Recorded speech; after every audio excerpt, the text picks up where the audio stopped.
Honey, you want to stay longer. At the same time, a light has been shown on the Doctors of the Barrios program. What other messages would you like to impart tonight? Okay. Kasi this yung batch namin, batch 33, 120 plus kami. And sa batch 34, yung kakapasok lang na batch, there are about 80 doctors. Lahat sila walk-ins, lahat sila volunteers. So, hindi na pupuno yung slots na yung binibigyan ng DOH. Dapat yung 300, di ba? That 300. So, okay.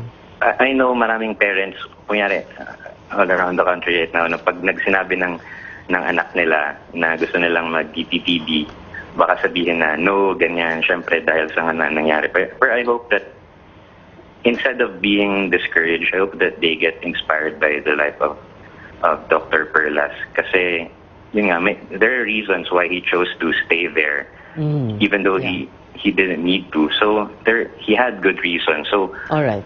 I hope they discover those reasons for themselves. Try lang nila.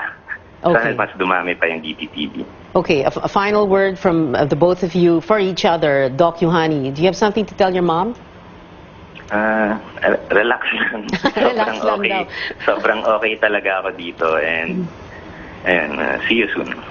Okay, and Doc Rose? Yeah. So I just want to express our condolence to the family of Dr. Perlas. You know, I can feel how they're feeling how terrible right now. It is. Yes, how terrible it is. Oh. As it is said, there is no victory in the death of your child. And a message for your son who's still listening? Yeah.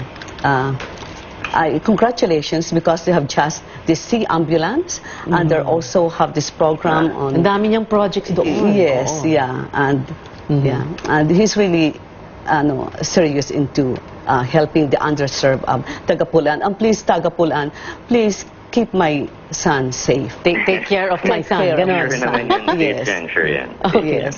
Panganay niyo, no? Yes, and eldest. Kaya naman pala. Okay, thank you so much, Dr. Yuhani Kapeding. Thank you very much, not just for this interview, but for your service to the country.